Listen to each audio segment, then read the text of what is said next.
Hi, good day everyone. This is Heber E. Lapiceros, a student nurse from Davao Doctors College, and today I'm going to perform the Immediate Newborn Care. Immediate Newborn Care, or INBC, which defines as the management of neonate, it is actually giving care for the newborn baby immediately after birth.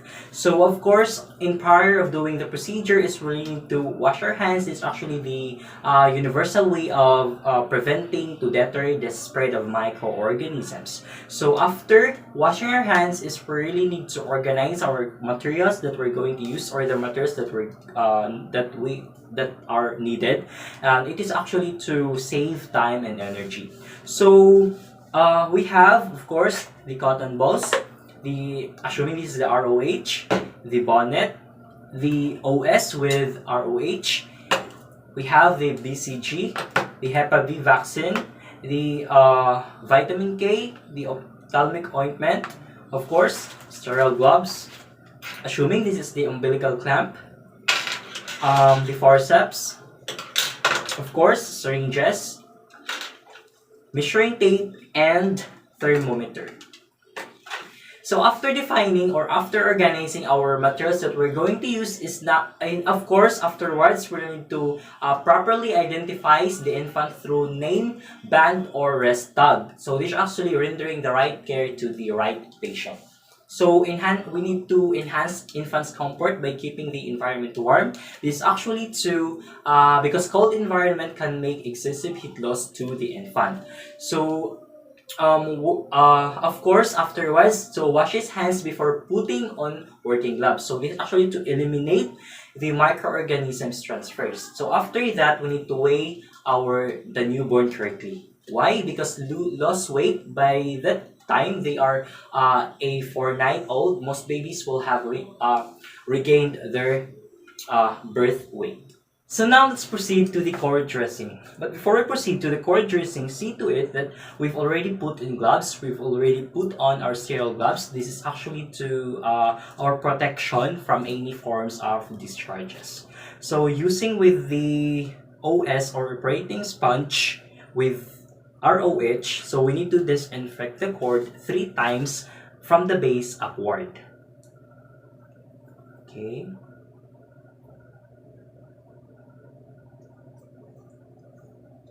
So the reason for this is to hold the baby in a place. So now is using or places the sterile OS here. This is the sterile OS at the base of the cord, and we need to clamp the cord with or using the umbilical clip at least 1/2 inch from the base of the cord.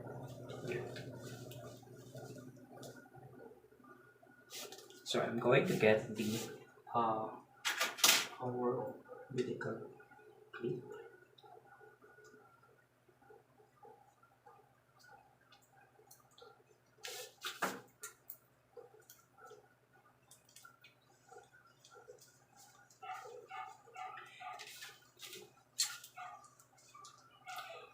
Now is we need to cut the cord about 0.5 centimeter above the cord clip and expresses the remaining blood from the cord with the operating sponge placed on the base of the cord. So this is actually to prevent anemia and some intravascular disease or some intravascular bleeding.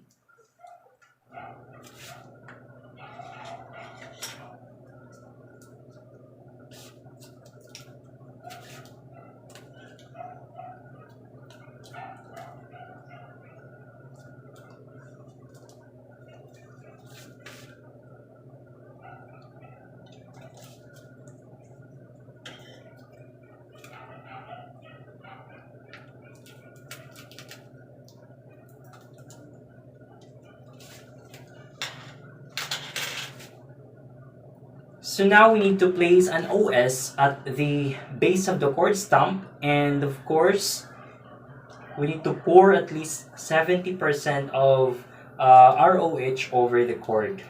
So here, so these to ensure that the remaining blood is stuck within the cord of the baby and it provide the most optimum condition for the healing process or for the healing by removing the remaining debris and other contaminants around or from the base of the cord.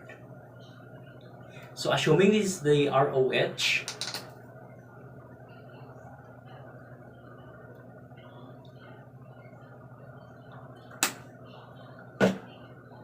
so now let's proceed to the vitamin K injection.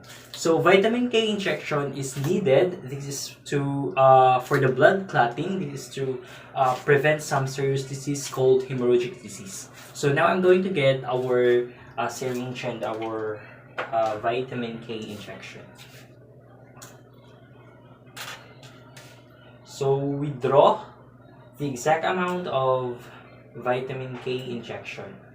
So from the ampule, you need to inject it to the middle, third lateral aspect of our infant's thigh.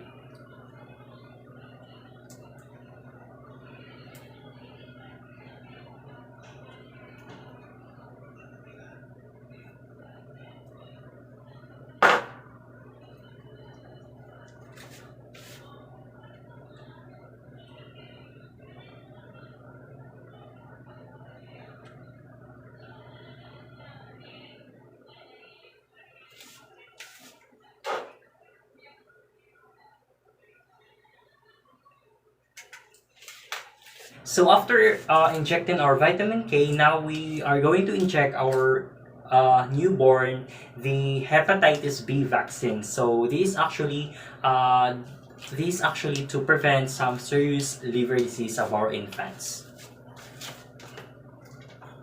So I'm going to get the assuming this is the hepatitis B vaccine.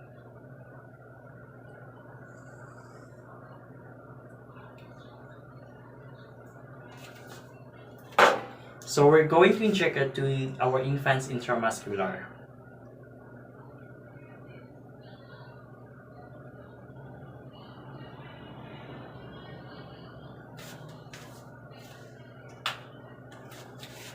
So after injecting the Hepa B vaccine to our baby, now is of course we are going to inject the BCG vaccine to our infant. So BCG vaccine are given to our newborn. This is to protect them from some serious forms of tuberculosis and of course such as meningitis or infection of the brain.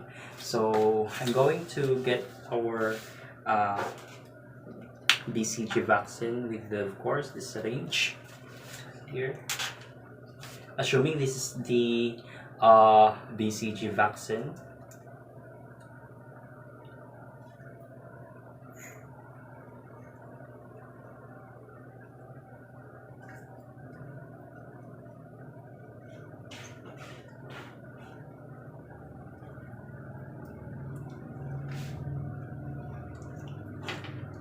So we're going to inject the BCG vaccine to our infant's right deltoid.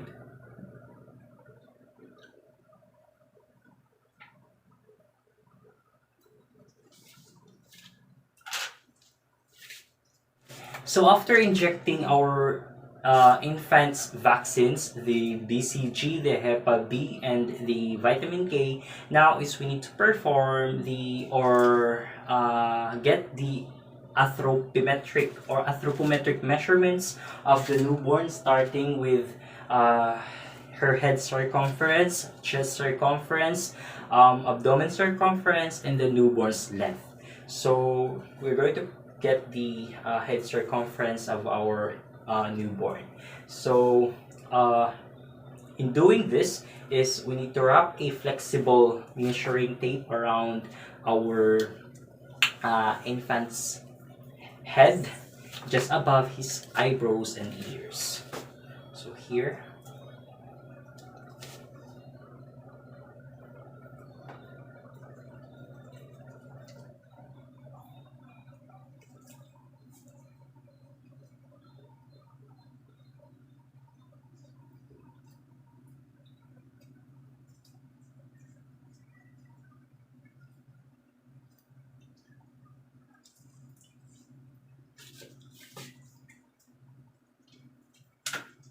So after getting the head circumference of our infant, now is we need to, of course, takes the newborn's temperature rectally. So I'm going to get the thermometer here. Of course, I've already disinfected this. So since rectally, so we're going to insert it to our infant's rectum or rectal area.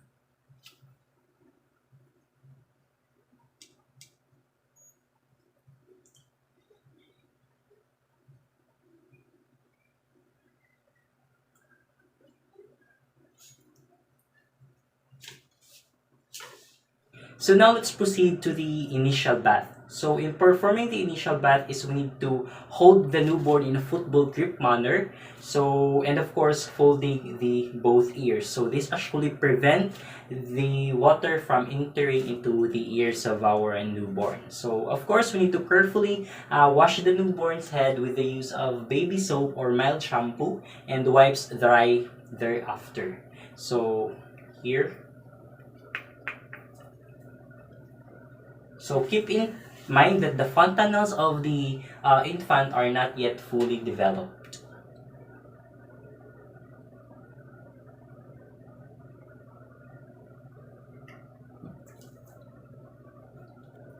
So after performing the initial bath, so now we need to put the newborn's diaper, shirt, nighties, and booties. So I've already put the diaper, and of course I've already put some blanket and the booties, the here.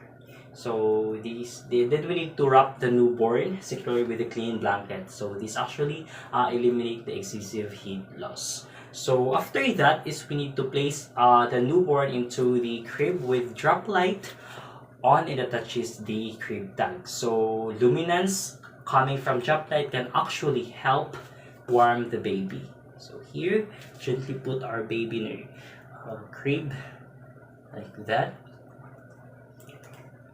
Then of course, assuming this is the crib tag of the crib tag of the baby.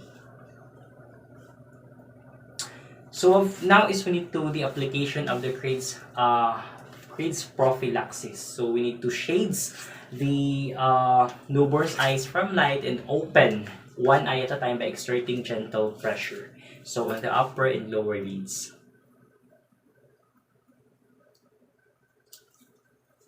So after securing the baby on a crib, now is we need to apply, of course, the ophthalmic ointment from inner to outer canthus, making sure that the tip of the medicine tube will not touch the eye of the newborn. So here, assuming this is the ophthalmic ointment. So ophthalmic ointment actually this protects the babies from getting bacterial eye infections that can occur during birth. So I'm going to apply now the ophthalmic ointment starting from inner to outer canthus. So we will start from the left eye, here, then right eye. So after performing this, now is we need to apply, of course, or take the newborn's vital signs.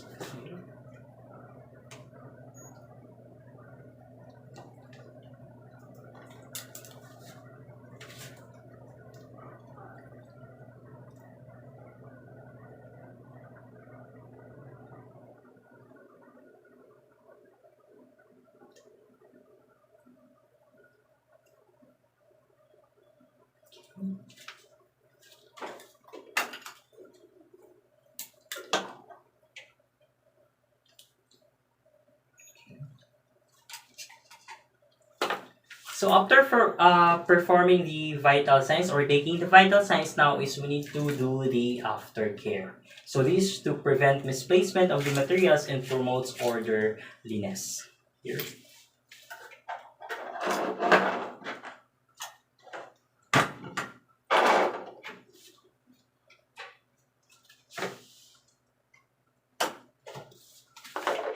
So after organizing my materials that I've used now is I'm going to remove my gloves.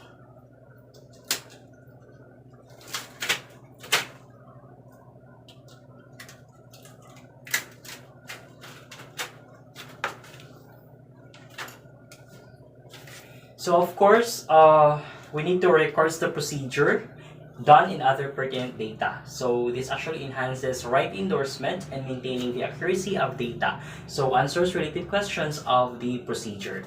So after performing the INBC, of course, is we really need to do the hand washing. So this actually, of course, to prevent spreading or preventing the spread of microorganisms after performing the doing the INBC to the baby. So that's how I perform the INBC procedure.